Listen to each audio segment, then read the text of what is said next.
Let's go ahead and get started. Thank you to everyone who's joined us today for this webinar. My name is Neha Sanghera. I'm the Policy Director at the Berkeley Food Institute, and I'm pleased to moderate today's webinar on soda taxes in California. This webinar is co-sponsored by the UC Berkeley School of Public Health. Today's webinar is the second webinar in this year's spring webinar series. So last week we hosted a webinar featuring Andy Green, former senior advisor for fair and competitive markets in the U.S. Department of Agriculture. A recording of this webinar will be on the BFI website shortly. So if you missed it, you can catch a recording of it. And our next event in BFI's spring event series is hosted by the Henderson Center for Social Justice at the Law School and is co-sponsored by Berkeley Food Institute.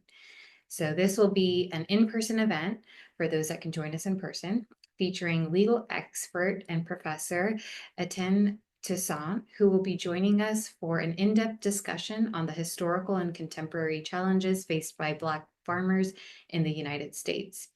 Professor Toussaint will examine the historical marginalization of farmers and the legal and policy frameworks that have perpetuated the struggles of Black farmers in the U.S. More information about this event can be found at the Berkeley Food Institute's website under Events. And before we dive into today's webinar, just a few housekeeping items. Today's webinar will consist of about 10 to 15-minute presentations from both of our panelists, followed by about a 20-minute discussion between both of the panelists. And we will plan to leave about 10 to 15 minutes at the end for audience Q&A. So if you're a member of our audience, we encourage you to submit your questions through the Q&A feature at the bottom of your screen, and feel free to drop in your questions throughout the presentation. There's no need to wait until the very end to submit your questions. And finally, before I introduce our panelists, if you're a graduate student at UC Berkeley and you've signed up for the one unit of credit for attending Public Health 298 sessions, please sign in on the sign-in sheet. I will drop the link for the sign-in sheet in the chat right now. And this is the primary way that we'll be taking attendance for you to get credit for attending the session. And if you have any questions, please contact Lauren Goldstein at lhg@berkeley.edu. I will also drop a link to the sign-in sheet at the end of the webinar as well, in case you weren't able to join in the first few minutes of this webinar. So with that, I'm finally pleased to present our two speakers for today. Marice Ashe is the retired founder of Change Lab Solutions, where she served as CEO for nearly 25 years. Throughout her career, Marice pioneered the use of law and policy to solve complex problems related to structural inequities and poor community health outcomes. Marice now teaches health law at the University of California, Berkeley Law, where she was presented with the Professor of the Year Award from the Women in Berkeley Law in 2023. She is a member of the National Academy of Medicine's Roundtable on Obesity Solutions. She is engaged in multiple volunteer initiatives and consults with community-based leaders, philanthropies, health systems, and academic researchers throughout the world. Marice graduated from the University of Notre Dame and received her advanced degrees in public health and law from the University of California, Berkeley. Thank you, Marice, for joining us. Dr. Kristine Madsen is a professor at UC Berkeley School of Public Health and the former faculty director for Berkeley Food Institute. She is a pediatrician and research scientist with expertise in the design and evaluation of interventions related to pediatric obesity, cardiovascular health, and health disparities. She has partnered with schools, health departments, and sites to expand the research of school and community programs that promote health. Cities that expand the reach of community and programs to promote health. Her research team recently conducted the first study to examine the long-term impacts of Berkeley's soda tax on sugar-sweetened beverage consumption in low-income neighborhoods. Thank you so much, Chris, for joining us. So with that, I will turn it over to Chris to begin her presentation. Thank you. Thank you, Neha and BFI for hosting and the School of Public Health as well. So really quickly, I want to just remind us why we're talking about soda taxes. So sugar sweetened beverages are the number one source of added sugar in our diet, and added sugars in our diets are a leading cause of premature death from heart disease. In just one serving per day of SSBs or sugar sweetened beverages increases the risk of developing diabetes, type 2 diabetes, by 26%. So we know that sugar sweetened beverages are problematic. And when we think about how we hear about them, the information that we get from distributors of sugar sweetened beverages is that they make us sexy, they make us feel good, they make us happy. It's all about love. These are really powerful messages. This is very powerful information coming in, telling us what we should do. And when we think about economics and the rational man in economics, our decisions, we have to have perfect information in order to make rational decisions. But the industry spends over $1 billion advertising every year. And this is just for sugar sweetened beverages.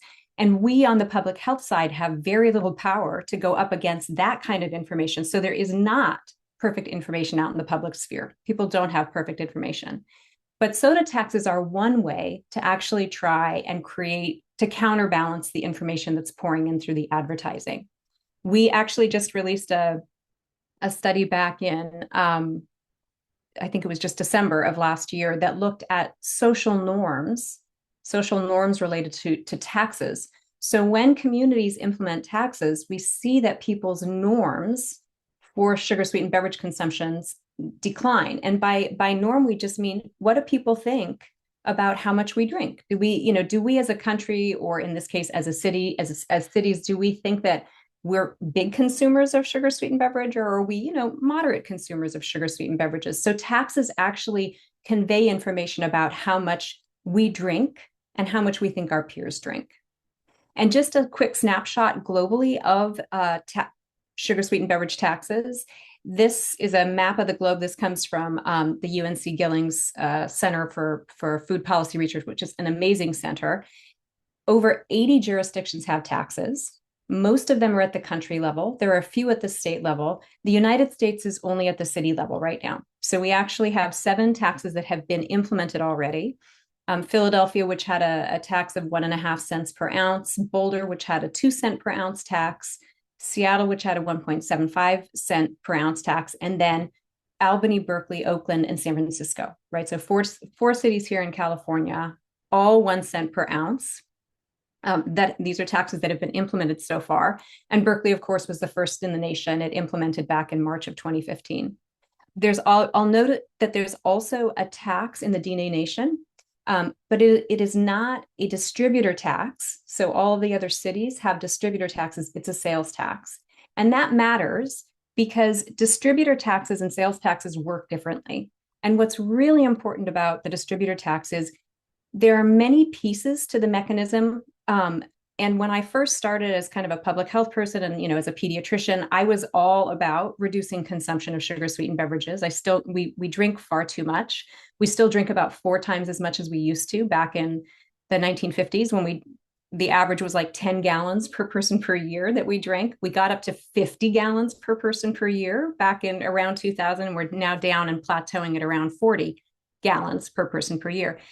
So I don't think that it's quite as important. I mean, that is one important outcome. But what's most important to me is just holding everybody accountable for the cost of doing business. And I think Marice is going to talk about this in a little bit, but distributors should pay the costs of their products, right? If there are societal costs borne as a result of someone's products, then the business should pay for it and they should price their products accordingly. So in this case, the first step in a distributor tax is that the distributor actually pays the jurisdiction for their cost of doing business. And in this case, in California, all of the current taxes are 1 cent per ounce that goes to the city. The distributors then are expected to raise the price for retailers. Retailers raise the price to consumers. And so consumers actually see a change in the shelf price. This changes what their consumption patterns are. They're thinking about it. And the idea is that they'll buy fewer SSBs. And that means that they'll consume fewer SSBs because sales is not exactly the same as consumption, although they're very closely linked. And then the city can invest revenues in the community in ways that might actually achieve greater health equity. So that's kind of the overall, and I'm going to talk about the evidence behind these steps really quickly. I'm just going to do a whirlwind high-level tour of the evidence. But before that, note that if you look at how a sales tax works, it is not levied on the distributor. So most importantly, the distributor is not held accountable at all for the product. They're not bearing the brunt of it. Remember, with all the taxes we have in the US, the distributor pays the tax. That's who's paying the tax. And so if the distributor isn't actually paying the tax, then retailers don't increase the price. So the shelf price doesn't go up. So consumers don't see a higher price. And then actually we know from evidence that's been generated before, that means that they do not change their purchasing patterns. Okay. And so if they're not changing their purchasing patterns, and by the way, sales taxes are almost always much smaller, that means that we don't have greater health equity. So let's just look first at the actual revenue generated. So just in California, we have about 28 million in annual revenues that are generated from the SSB taxes. Obviously, San Francisco, the largest city, has the highest revenue from it, but Oakland is a close second, and Berkeley and then Albany have much smaller revenues. So what about then the effect of the taxes on prices and sales, right? The next steps in the actual cascade. So this is from a study that my colleagues and I put out last year, which looked at all 5 major cities with taxes. And let's just take a look here at this graph. So first of all, this top bar is for the composite, all 5 of these cities, but we have separate results for Philadelphia, Boulder, San Francisco, Oakland, and Seattle. On the left is the change in sales, literally the volume of SSBs sold, and this is the percent change. So what we can see is that for all of the cities, including the composite, there's a significant decline in the sales of the beverages. And you can see the symmetry around this of the change in price. So for all the cities, including the composite, there was a significant increase in price. And the reason this symmetry is interesting is because that's really about the price elasticity. Price elasticity of demand is just saying, if I increase the price, will people actually change their consumption patterns of anything? You can talk about anything you want, but if the price goes up, do people actually respond by buying things in a different fashion? And in this case, it's almost a one-to-one. If the price increases by about 20%, sales go down by about 20%.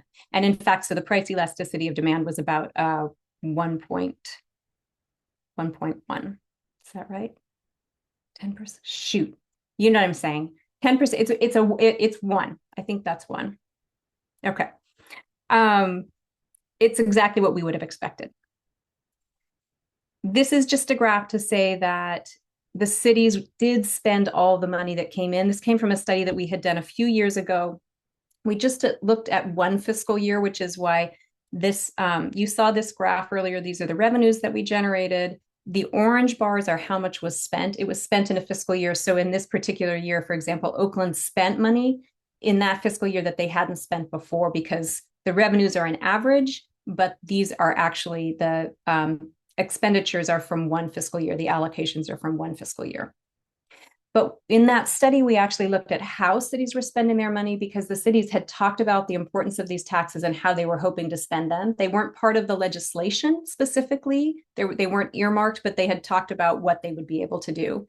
And we found that we allocated them into 3 major categories. So health promotion was one category, and then human and community capital is another.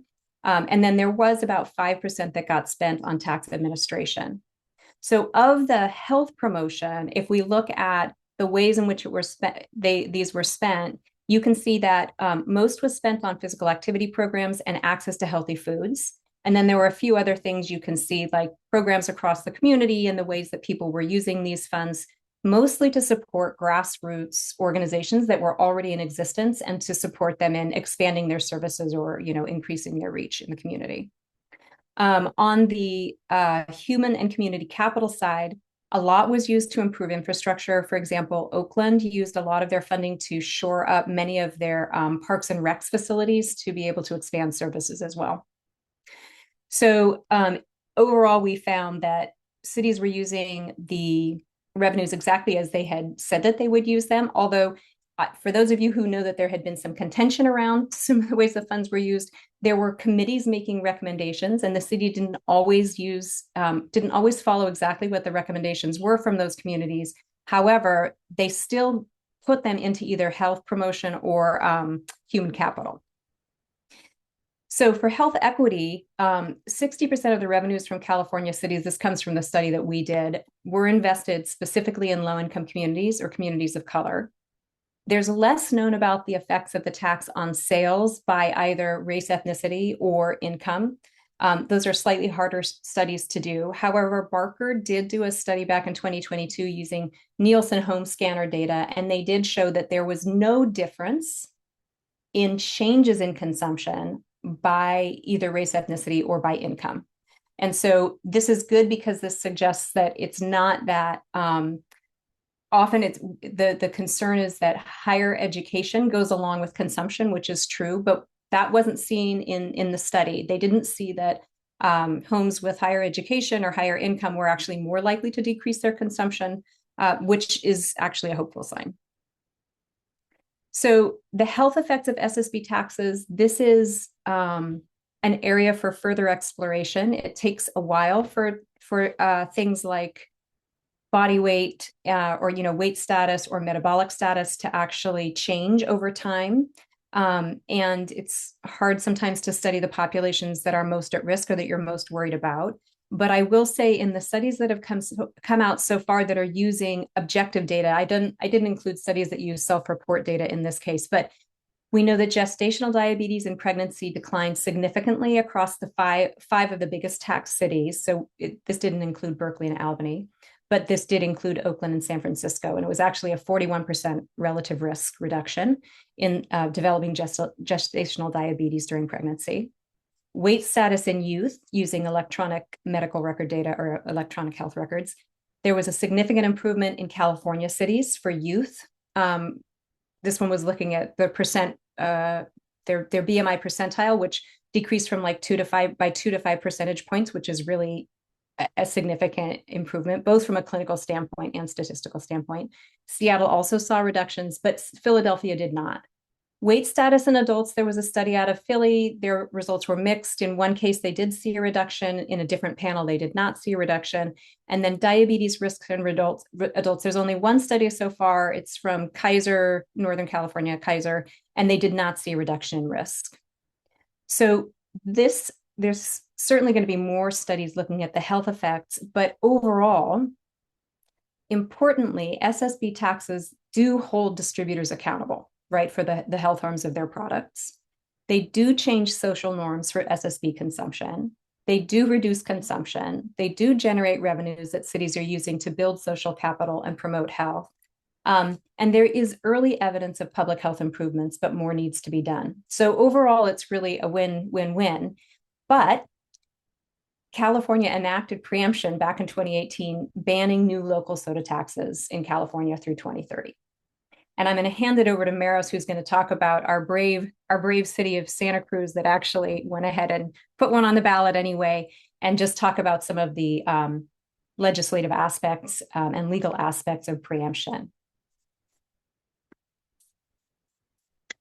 Great. Hello, everyone. Let me share my screen too.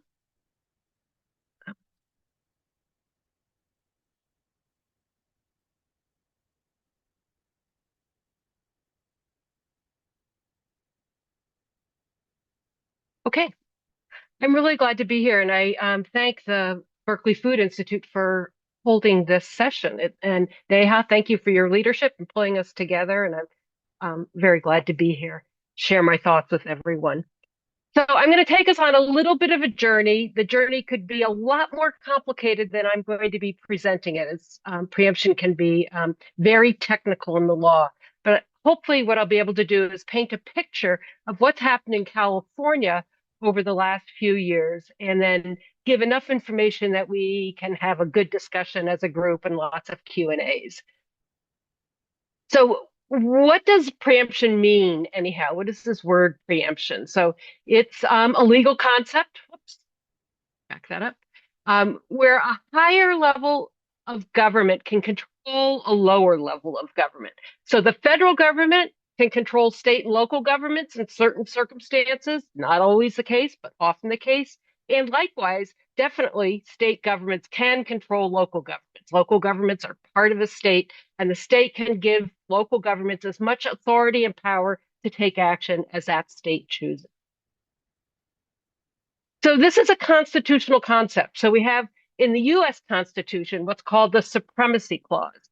And that says this Constitution and the laws of the United States, which shall be made in pursuance thereof, shall be the supreme law of the land. That's the Supremacy Clause. And it means that in many cases, the federal government will preempt, will take over the law of state and local. Now, in the United States, we have a lot of state autonomy, the sharing power between the federal government and state governments. So it's not always the case that the federal government is the supreme law of the land. And we'll talk a little bit about how that plays out. But the basic concept of preemption is built into the Constitution. And California has it baked into our Constitution too, as does every other state. And so here in the California Constitution, it says, a charter city, which is most of California cities, may, quote, make or enforce within its limits local, police, sanitary, and other ordinances or regulations not in conflict with the general laws. The general laws meaning the state laws. So if you're not in conflict with the state, you've got that authority in California if you're a charter city. And this is called home rule. And I'm here to tell you that every state is different. This is California's authority for its cities, but every state delegates authorities to their cities in different ways. And so if you're listening to this webinar and you're not in California, you need to learn about your state law because that will affect the ability to do things like soda taxes at the local level. So preemption can be a really good thing. So think about if you're on, let's say you're on Southwest and you're hopping, from the East Coast to the West Coast and you have to go to 2 or 3 different cities along the way. You want that pilot to know exactly what to do when he or they land at every single airport, whether it's Kansas City, Nashville, Phoenix, or Oakland. It's the same rules, the same uniformity, everything is consistent. So the pilot doesn't have to know the difference state to state to state.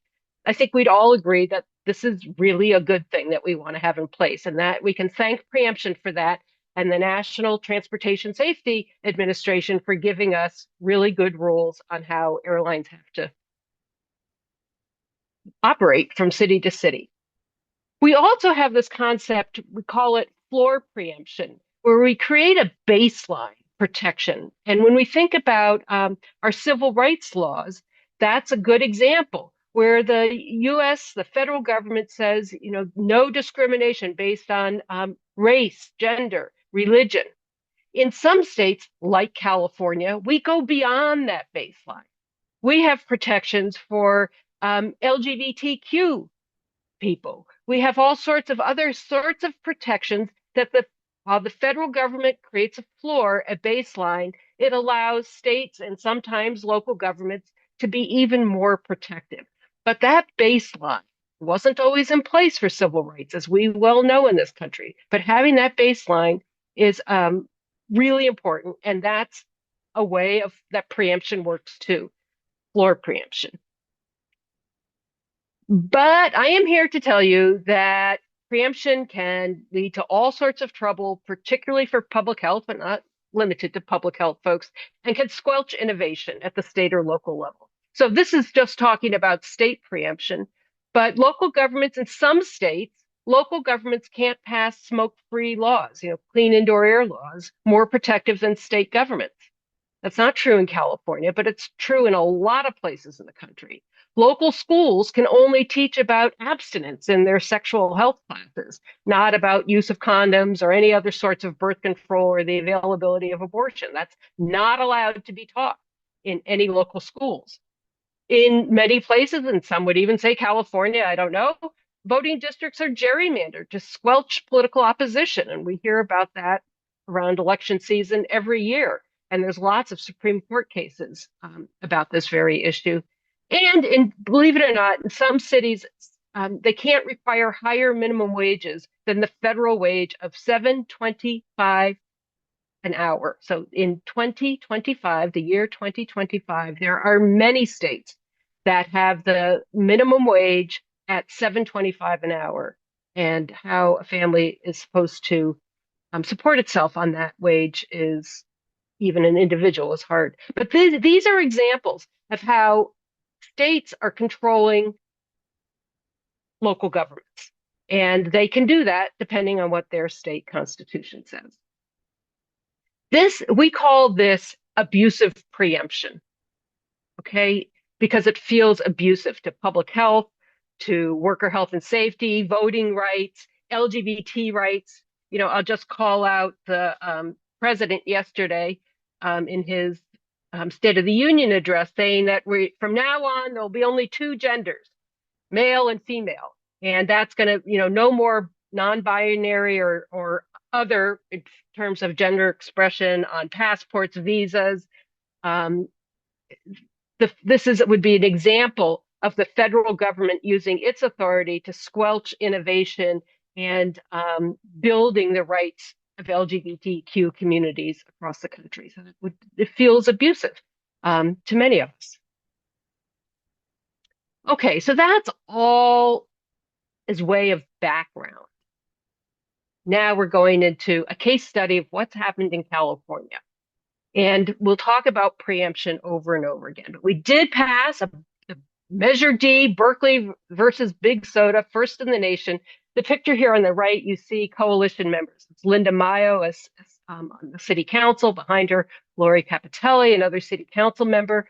The two Black folks on either side are community activists. I think the guy on the right who was passed was a public health nurse. And I think he's also part of the religious community in Berkeley. The woman on the left, whose name I forget, I'm sorry, works in Berkeley Unified Schools doing the school gardening program, pulled together the unions, pulled together religious communities, grassroots organizations, even the restaurants and many of the local stores in Berkeley were in favor of this ordinance. It was a big community-wide effort, and we see the amount of money that was raised in Berkeley. And we sold this initiative as not trying to take on the critique of a regressive tax that would mostly hurt people of lower incomes, to say that the money would go and would be dedicated to the communities that had the greatest burden of food-related diseases, particularly unhealthy food-related diseases, diabetes, heart disease, and the like. And the school garden programs is a big recipient of that, but also maternal child health programs targeting the Black communities and many others. So we kind of baked the critique of regressivity right into the campaign and took that head on. It was absolutely essential to the success of our efforts is that we were honest about what the critiques were, and we addressed them in a way that the community understood and embraced.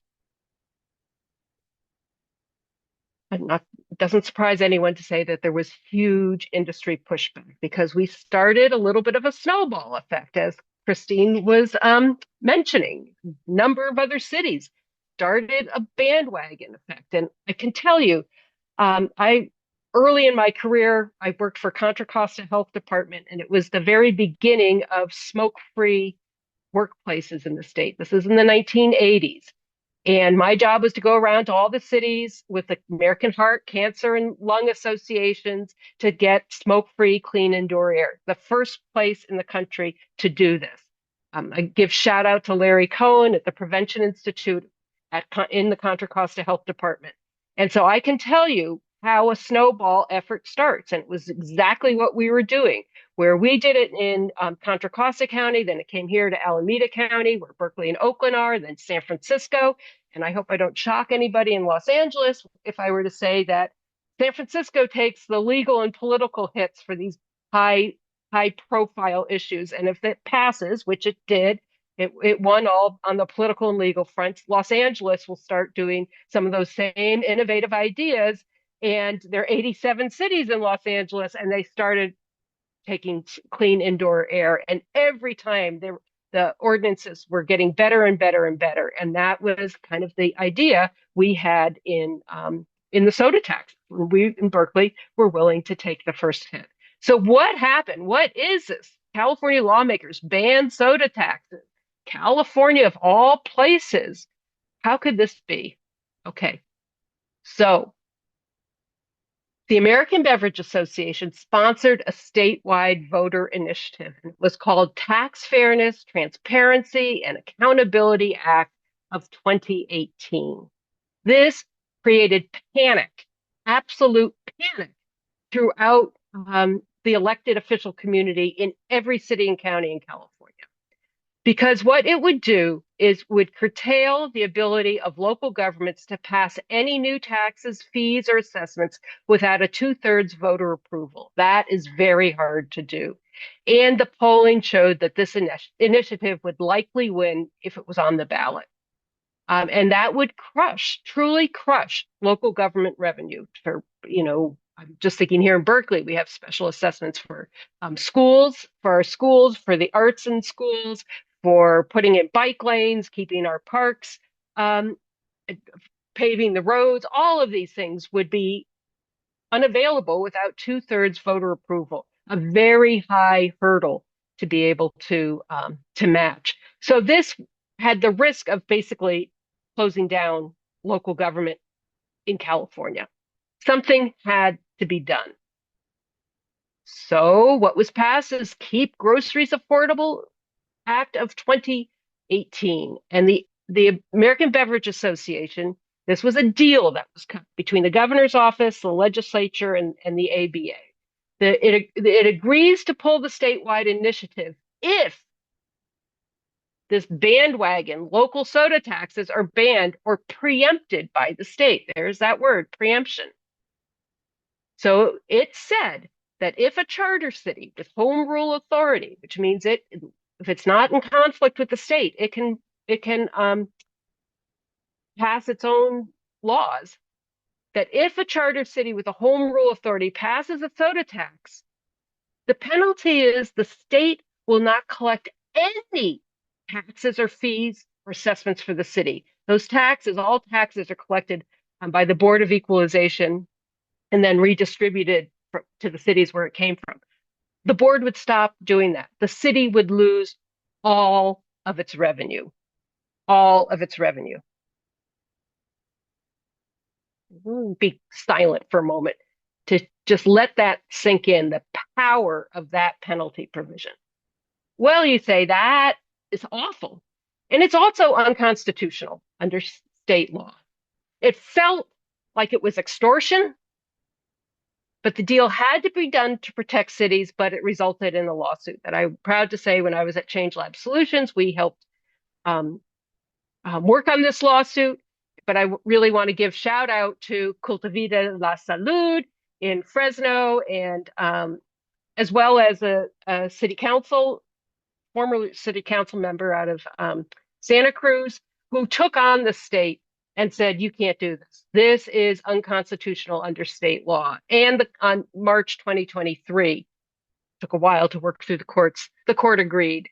And the court said the Keep Groceries Affordable Act of 2018 improperly uses the threat of crippling penalties to chill a charter cities from exercising their constitutional rights, home rule rights. So the upshot is preemption may still be in place, but the penalties can't be imposed on charter cities. This opened up new opportunities for charter cities. And Santa Cruz, as we mentioned, was the first to jump through and test this new case law. And Measure Z was in November of just this past year, and it won by more than 52% of the vote. And it is now law in Santa Cruz. So we say, wow, charter cities can now pass soda taxes. We're back on a bandwagon. And my answer is, yippee. I hope so. I hope so. But the industry is not without options. And, maybe they're on this call today. I don't know. They could do nothing and let new soda taxes proliferate just the way that clean indoor air laws have now, honestly, all over the world. We saw in Chris's slides that the world is much ahead of California or the US in soda taxes, but we could do this. They could sue Santa Cruz when it collects its new tax and chill any other cities. And we know that there are other cities contemplating doing this. They could reintroduce the Tax Fairness, Transparency, and Accountability Act. That's that voter initiative, and push for that to be passed, just like they were doing before. They could lobby the legislature to redefine groceries in state law to include carbonated beverages, which are not currently part of that definition in state law. They could create, and there's a whole discussion of preemption that we're not getting into, but they could get um, um, sodas, taxes on sodas preempted, like local government cannot in California cannot put taxes on alcohol or tobacco, or they could do something else. I mean, they're not without options. So I'm going to close by saying the opposition is an extremely powerful industry. We're hearing a lot about this. Is from Kaiser KFF Health News just last week. Junk food turns public villain as power shifts in Washington. And we're having more conversation about ultra processed foods and unhealthy foods than really in the last 15 years than we've had. Chris mentioned that the advertising alone is $100 billion a year, but there's also millions and millions spent on lobbying in this country. And the power of the industry to protect its profit interests can overwhelm public health. And I will end with that. I know Chris and I are going to have a little back and forth, but there's really great news that I think we can share, but also, and I don't mean to be Debbie Downer, because my whole career has been giving the tools of law and policy to community advocates to protect community health. But one must be very clear-eyed about what industry will do. And in my experience, there is no amount of money that they won't use to shut us down. And that is frank fact of the matter. So let me stop there. And Chris? Well, the one thing that this does make me think of is if we're really thinking about systems, right? Anything that we do, if the ethos is all under our current capitalistic economy, right, where the only things for which most corporations are held accountable, really, it is shareholder value, and in fact, they get tried in court if they're not, maximizing shareholder value, and whoever has sued them wins. So there are new things coming around, like public benefit corporations, where we're rethinking a little bit what the mission of a corporation can be and what their commitments or responsibility to society might look like beyond just shareholder value. But I just want to bring that up because if we think about anything that we can do, if we don't actually change the real underpinning, paradigm of the system, which right now, our entire success of every country in the world is based on GDP. So as long as that is the system that's in play, we're just going to have this dance between those who are saying, well, we should be focusing more on the well-being of people, and the others who are saying, well, I know, but my incentives are totally aligned with maximizing profit. That's what my job is about. So I just bring that up because it's a much bigger space, really, even than just these really big concepts of, preemption. But with that, taxes aren't the only way to go. And sometimes there may be other ways that are equally effective. And Marice, I know, you and I both know Steve Sugarman, and he'd written some really beautiful stuff about other ways that we can use legislation to really hold corporations accountable. And that was one of the things I was hoping we could hear a little bit about as well. Yeah, we think about this. The unhealthy foods contribute, for just diabetes alone, about 300 billion with a B dollars in costs. That's just diabetes to federal, state, and local governments. That's a lot of money. That doesn't include the new costs of Ozempic and the other drugs that are new on the market, which are hundreds and hundreds of billions of dollars and are literally a threat for bankrupting state governments are not allowed to go bankrupt. So if they cover obesity drugs, they're going to have to make cuts elsewhere. Health plans, employers that are self-employed, the costs are extraordinary for food-related, obesity-related diseases. And yet there's all these profits being made. And when we think about balancing the equities from who's making the profit and who's paying the cost, it's completely unbalanced by hundreds of billions, if not trillions of dollars. There's just something fundamentally not fair about that. So you can say what you want about capitalism, and I'm with you, Chris, but not everybody will be. But it's not fair. It is not basic fairness. So there's this concept of performance-based regulation, where I compare and contrast it with what typical regulation, command and control. We tell you what to do. You're allowed to have no more than X amount of chemicals coming out of your smokestack, and that's it. Command and control. The government tells industry what it can and cannot do. Performance-based regulation is different. It says, all right, here's the goal. We've got to drop obesity rates back to the 1990 levels or the 1970 levels that were kind of, quote, normal amounts of obesity across the population. We don't care how you do it, but you, food industry, you have complete information. You know what's being put into the food environment. You know what's in the food that's being put into the environment. You know how much is being sold. You know who's buying it and what amounts. You control all the information. You figure out how to do it. And if you don't do it, you'll get the taxes and the penalties that will be put into place to offset the cost of the burden that you're doing to society. So we'll post some resources at the close of this webinar. And there's a whole bunch of links in that resource that I've posted. The other idea is litigation. And we saw this in the tobacco industry. It took decades for litigation to work.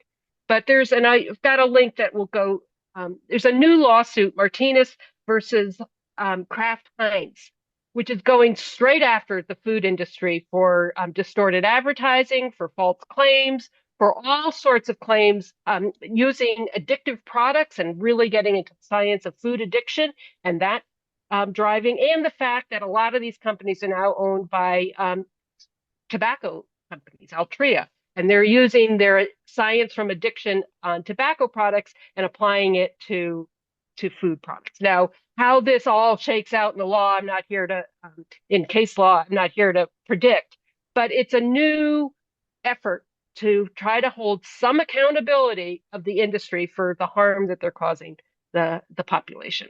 So I'll end with that. Thank you so much, Marice and Chris, for that discussion.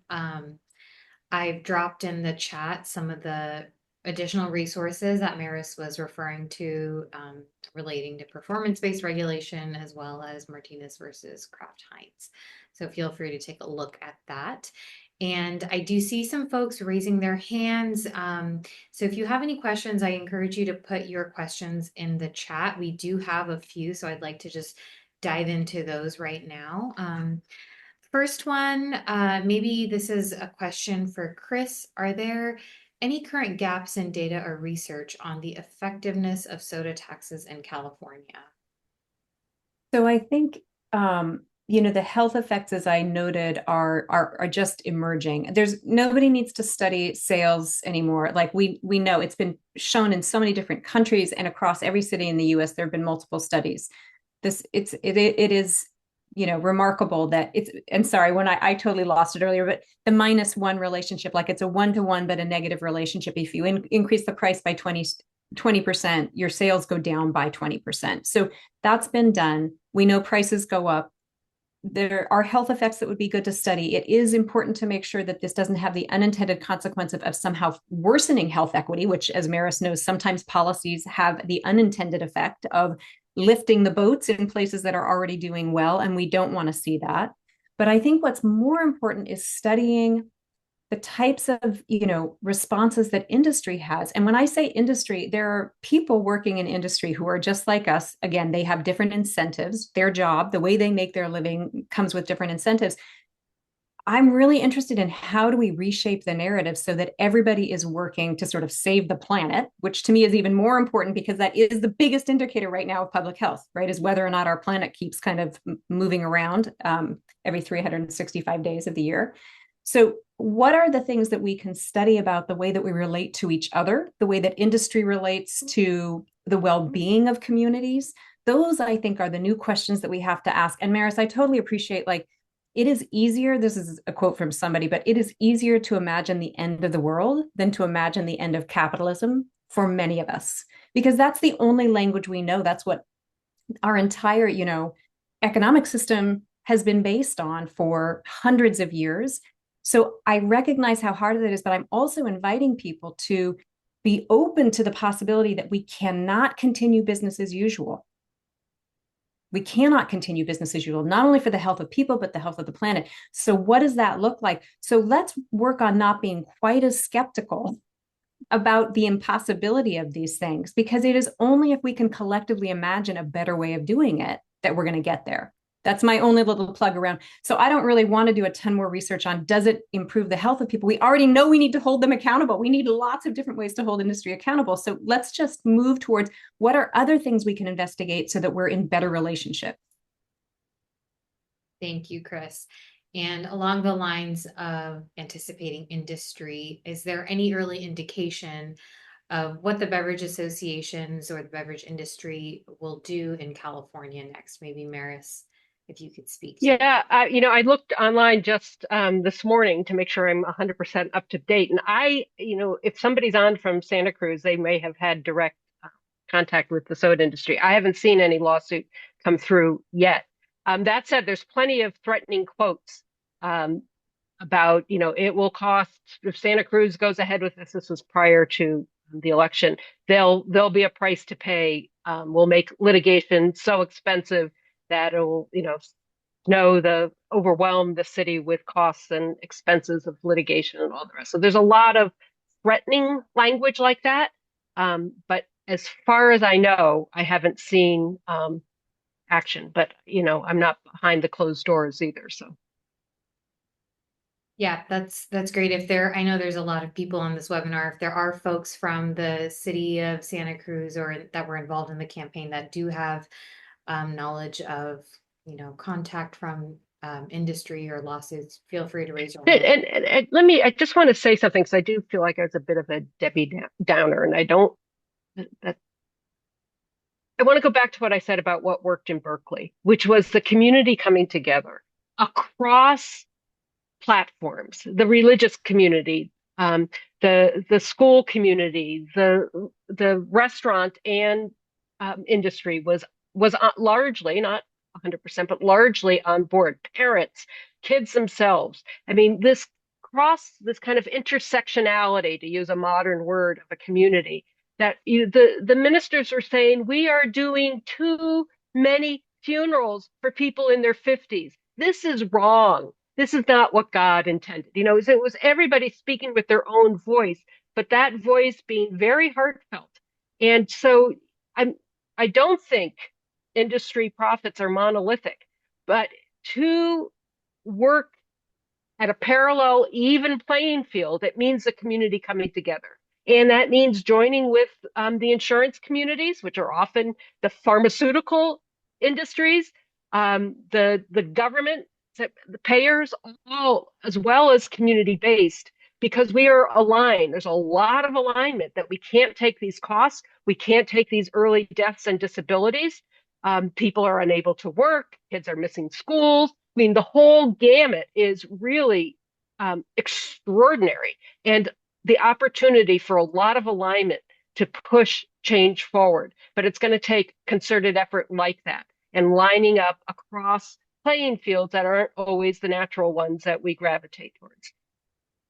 Wonderful. And we do have Vice Mayor for the city of Santa Cruz, Vice Mayor Kalantari Johnson, who did say through the Q&A feature that they haven't been served with anything official from the industry, but they have, the industry has shared with reporters that they're planning to pursue litigation in the spring. So that answers a little bit of that question. So moving on, We're getting a lot of great questions here, so keep those coming. To Marice's point about the costs of GLP-1 inhibitors, with the rise in their use and connection to the food industry, have any other jurisdictions explored the use of taxes for these costs? Also, do you have any thoughts on how the companies are doing a ton of research on how to quote unquote beat the GLP-1 effects? Yeah.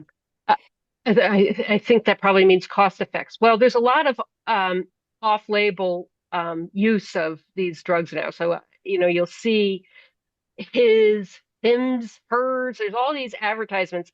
People are getting drugs through compounding pharmacies that are not necessarily um, through working through a doctor, your own personal physician, with all the protections that that can offer, because the costs are too expensive, or your health insurance or Medicaid doesn't pay for it. So people are accessing these drugs online with minimal medical oversight. And I'll just say that these drugs can cause osteoporosis. They can leach minerals out of the bones. The widespread use of these drugs without physical activity and nutrition counseling that goes with it could be just setting ourselves up for a whole host of other problems. And if you stop using these drugs, the obesity will come back. So these drugs are not a panacea. They're really important. They're helping a lot of people. So nobody's talking about taxing them in any way that would add even more costs onto it. It's more, how do we lower the costs of these drugs for people? But I just want to say that there's a lot of complication that I think we're really honestly, Neha, just learning about. We don't know the long-term effects. Like, are we creating generations of people with brittle bones and osteoporosis down the line? I hope not, but it's a real risk that will take, as Chris said, it takes a while for some of these medical facts to play out. And we're still very, very much in the early stages here. And I know there's a couple of other comments, but just on the GLP-1 agonists as a whole class, remember, if we're talking about systems thinking, they are so far down the pike. It's after everything's already happened, right? They're after people have already developed obesity or diabetes. And there are a few other things that, if there are people in the audience who are like, well, what can we do besides taxation? There are countries who have front of package labels, and the FDA is now considering front of package labels. There are some that are really effective, some less so, but those are the warning labels that say, like, stop sign, don't, too high in fat, high in sugar, high in. There's also banning advertising, which we did incredibly effectively with smoking, right? You don't see advertising for smoking anymore. That is possible. We can do those kinds of things with certain types of foods too. Marice, I know that I'm just putting this out there because I want to be sure we have time to get to the other questions too, but just to note, upstream effects are the things we really should be aiming for, not these super downstream effects after it's already happened. Yeah, and there are places we definitely can control advertising, like in schools. In theory, there shouldn't be any advertising to children who don't have the mental capacity. There's been big pushes for that. The test is still out there, the legal test, on how far we can go with that.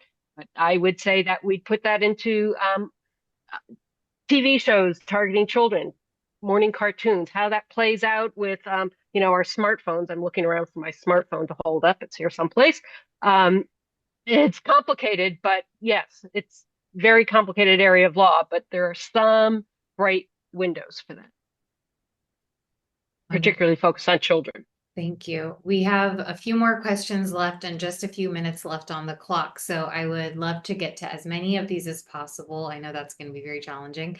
One quick question for either of you. What could the legislature do to address preemption and restore clarity that cities can go forward with soda taxes to fund health equity? Yeah, well, it could get rid of whatever the name of that law was that took the power away from cities, and just get in alignment with the court ruling on that. It hasn't done that yet. It's still on the books, but it could get rid of that on the books. So that would be like the first thing, just go back to the status quo where we were. Who does that? Who has to get that started, that process started, getting rid of that act? A legislative champion.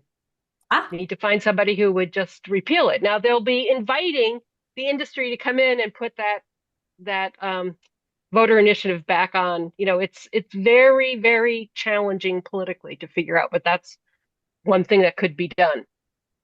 It could use and get together with everyone so that voter initiative would fail.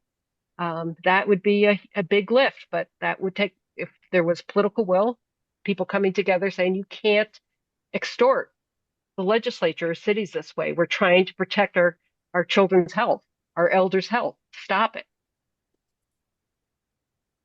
And kind of, on the note of state preemptions and the drastic penalty provisions, do you believe that the passage of these laws are primarily due to major corporation and industry lobbying? And also, have these been historically partisan issues?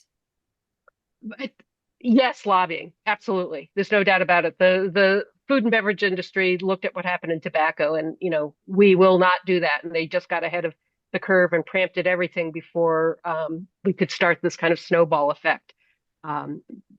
Whole other presentation on that. I'm not sure I can't remember the second part of your question, but yes, it's due to lobbying. Is there a just was it particular partisan? part Oh, of is it partisan? The money goes everywhere. Yeah. I don't think it's particularly partisan. I mean, maybe, but not in your red, blue. First of all, the diseases are obesity related, food related diseases cut across all categories. And and the money flows wherever it's needed to get the job done. Thank you. And finally, maybe just the last question before we wrap up. Do you know of other states or cities in the country that are considering soda taxes? I know there are some cities in California that are really cheering on Santa Cruz, and I'm sure there are around the country. Some people may even be on this webinar.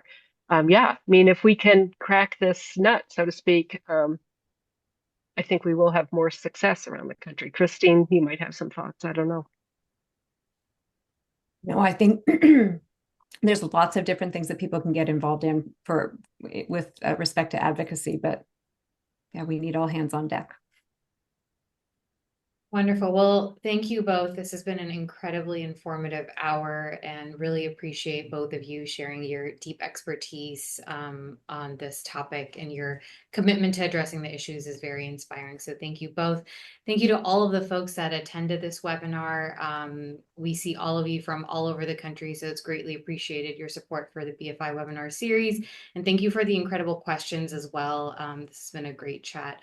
So with that, a recording of this webinar will be available on the BFI website under the events page at some point in the next few days. Thank you, everyone. Hope you all have a great week.